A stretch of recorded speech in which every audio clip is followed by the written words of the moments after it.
प्रधानमंत्री उन तमाम 8 चीतों को, उनके क्रेट्स को अब ये खोल दिया गया। और ये देखिए, पहला चीता खुद फोटोग्राफी करते हुए। ये बहुत ज्यादा ये महत्वपूर्ण पल। आप सोचिए, 70-75 साल हो गए हमारे देश में चीते विलुप्त हो गए थे,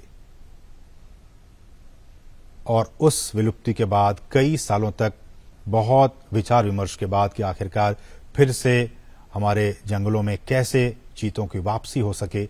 ये देखिए, ये वही चीते, अब हमारे नामीबिया के ये चीते अब कूनो नेशनल पार्क में पहुंच चुके हैं। ये आसपास के वातावरण को देख रहे हैं, महसूस कर रहे हैं, क्योंकि एक बहुत ही अलग इन्हें एहसास हो रहा होगा नामीबिया के जंगलों से। अब ये सीधे भारत के जंगलों में कूनो नेशनल पार्क में अब ये पहुंच चुके हैं। प्रधानमंत्री इस बहुत ही महत्वपूर्ण क्षण का लुत्फ उठाते हुए और उन तस्वीरों को अपने कैमरे में कैद करते हुए, साथ में आपने देखा मध्य प्रदेश के मुख्यमंत्री शिवराज सिंह चौहान भी मौजूद थे। कुल 8 चीतों को हिंदुस्तान लाया गया है। जैसा कि हमने बताया कि इनमें 5 मादा चीता हैं और 3 नर चीता हैं।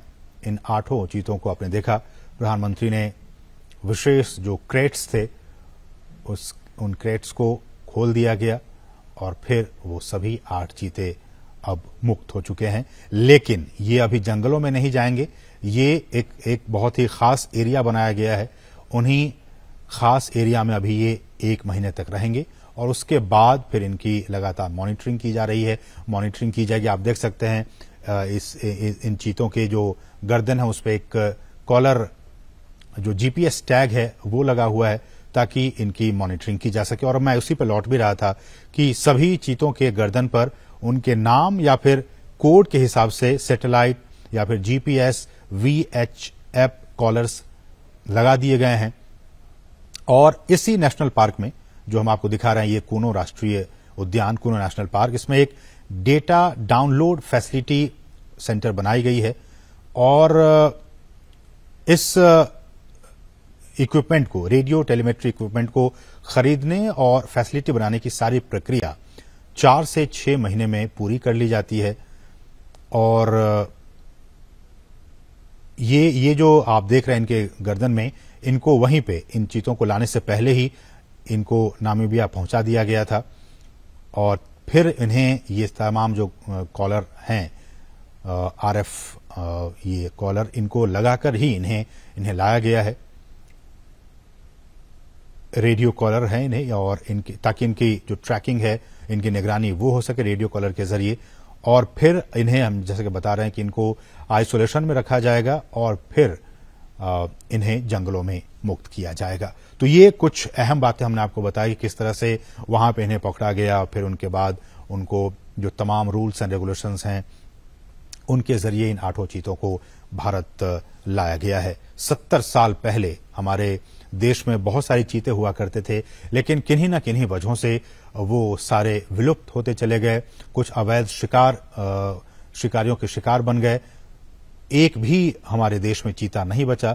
लेकिन सरकार लगातार कई सालों से प्रयास कर रही थी कि हम जो है वो इन चीतों को वापस से एक बार फिर से लाएं, क्योंकि पारिस्थितिकी तंत्र भारत का भी बहुत बेहतर है। और जैसे कि हमने कहा कि नामीबिया के जो वैज्ञानिक थे वो महीनों तक यहाँ पे आते रहे, जाते रहे, और यहाँ का जो भूवैज्ञानिक स्थिति है, यहाँ की जो जलवायु है, उनका उन्होंने अध्ययन किया। और अध्ययन करने के बाद ही वो इस नतीजे पर पहुंचे कि इन तमाम चीतों को मध्य प्रदेश में जो कूनो नेशनल पार्क है, वहां की जो स्थिति है, परिस्थिति है, जलवायु है, उसके हिसाब से छोड़ना ज्यादा उचित होगा। तो उसके बाद ही यह फैसला लिया गया। और हमने आपको बताया कि इन तमाम चीतों के गर्दन में रेडियो कॉलर लगे हुए हैं, ताकि इनकी मॉनिटरिंग की जा सके। और विशेष हमने बताया कि आपको चिनूक हेलीकॉप्टर के जरिए इनको यहाँ पे लाया गया।